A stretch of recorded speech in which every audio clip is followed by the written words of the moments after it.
Hello everybody, welcome to this special edition with the YOLO cast.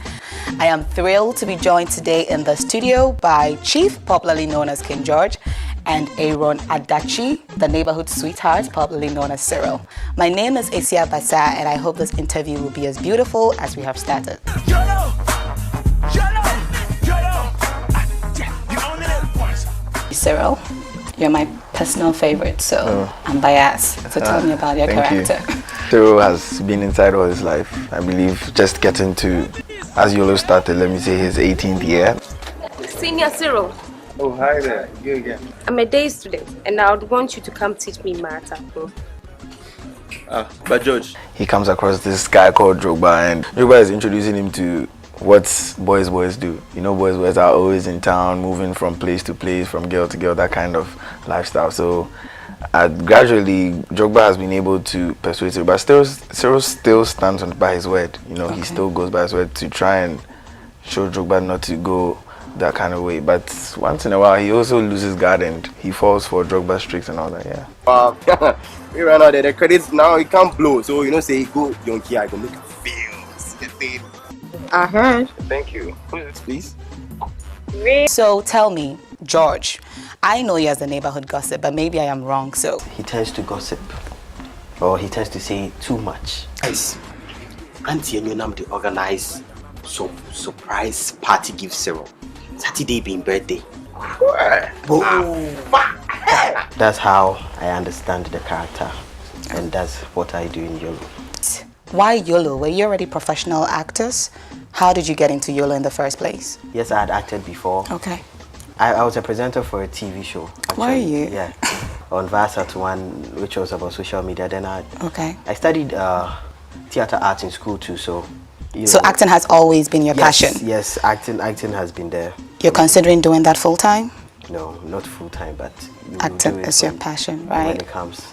Okay. Yeah. How about you, Cyril? We all had an audition before YOLO. It wasn't an easy audition, trust me. Series of auditions. And yes, I've acted before. Back in 2010, I did a serial with Kwanzaa, The Good Old Days. No, it was you. Yeah, that was actually my first movie. So even before YOLO, a lot of people were, you know, calling me with the names from those films I did with Kwanzaa. So I've actually been on, how do you call it, in front of the cameras for some time now. So YOLO was also another challenge. You know, we're going to work with some of the greats, Pusha and Jackie and all those people. So we had to take the challenge, and by God's grace, we are where we are. We are still soaring higher. So so how has it been? Has it been challenging being in the limelight and people knowing who you are now? How has it been amongst your peers? Is there any difference? It's never been an easy ride, you know. The pressure there is everywhere. Wow. You're going to get those who are coming to congratulate you, and then those who are coming to try and dump in your spirits and all that. So it's mixed feelings, let me say. Yeah. Okay,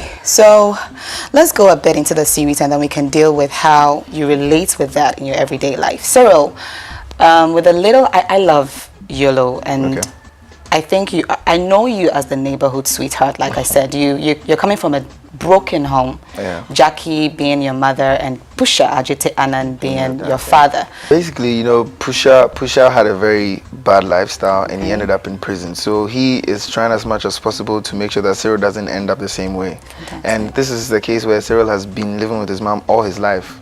Let's say almost all his life he's been indoors, and he comes to me to Drogba. So Pusha is a little bit in the know of Cyril's whereabouts, that he's got this kind of friend who is trying. So he's also trying to make sure that Cyril doesn't end up that way. So the broken homes aspect, it's quite a problem. But at the end of the day, I believe Cyril is not going to just let loose. We are humans. I mean, there's a point where some of the decisions are not going to go well for you. So sometimes he lets go, but I don't believe Cyril is going to mess up big time. Hey, yo, that's my boy. Oh, hello. Push me close. That side.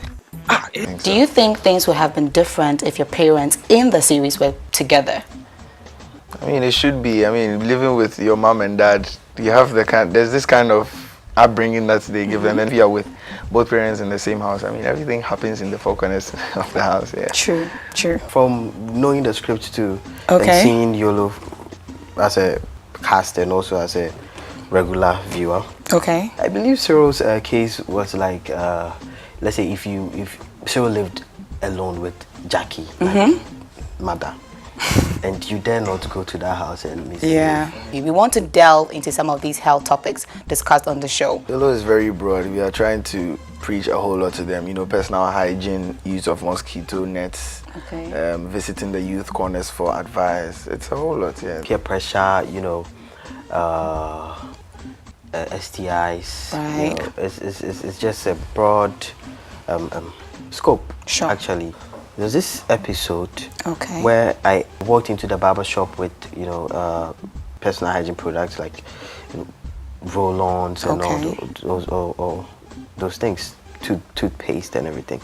And I went there and I told the boys that, look, as growing people, our hormones do change. And whatever that you could get away with by not bathing twice in a day, you couldn't anymore. Okay. So it's about time that you use, you know, these deodorants and everything, because everybody needs their peace.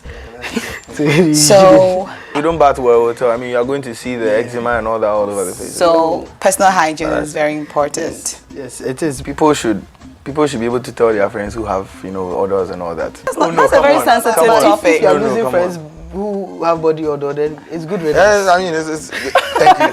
It is. No, that's just by the way. That's totally by the way. Okay, sure. I get you. It's quite sensitive. It's a sensitive issue. That's why, you know, we put it in YOLO. Okay. It's like a peripheral route of persuasion. You Okay. see, you don't directly go and tell Cyril, Charlie, Cyril, your armpit. But you know, when you watch George in the episode telling boys like that, you know, it gets to you, like to a point you feel like, oh, So bathing is so bathing at least once or twice a day, and then brushing your teeth once or twice a day goes a long way to not only win the girls but takes care of your health as well. Yeah, forget girls. some of the words for now. Okay. But for you and your life, Forget whoever you are. not for the universe. That's just by the way. Okay, For the sure. universe. Okay, so thank you for that insight on personal hygiene. I think there's another thing too. Psycho went to catch an STI. Yo, Psycho. Psycho. Shall it be okay? I know the sit down. Stop. Why they play football match? Eh? Boy, I get some bad infection. You say you get gonorrhea. How do we even get STIs? What are STIs? Sexually transmitted infections. Okay. As simple as that. So- But you know, if you have sex, if you have anything to do with sex, you know, and there are types of sex. You have oral sex and. Okay. Yeah. He caught gonorrhea and I figured it out. So I was like, I quite remember in that episode. Like you couldn't piss very well. Yeah, he was peeing. Okay. And I was standing outside waiting for my turn. So he was just taking forever. I'm like, Charlie, why? What's up? Psycho, Drogba, what's up? He was like, Charlie, I know they feel pee you. They pain me. Then Shut up for them. I left condom for the room. What you do? You don't do anything. Right now, gonorrhea is part of you. If you shout, people gonna know say you get gonorrhea. Who they care who they hear me? Eh? See what I they go through. I go beat them. Hey. I remember that scene a lot very well because I blew the alarm. Like I was like, Drogba, you get gono. You know, you remember? The one at the washroom? Yeah, the washroom. Yeah. So it's a very, very like, it's not a touchy subject, it's a serious subject. Hey! Kept long. Boy, go stop taxi, make we go. What do they wait for? Why? What's up? Go see Auntie Joyce and treat this infection, bro. If they don't want to give birth, make no cheat down. Then watch. Well, you know, he was struggling to pee. He said he felt a burning sensation in his penis and everything, and it was like, you know, I just put two and two together because I knew that if you get gono, these are where the symptoms: burning sensation when you're peeing. Okay. Rash? He felt general discomfort around his genital. Okay. You know, it was itching and everything. So I was like, okay. I was like, hey, Drogba, you get gono.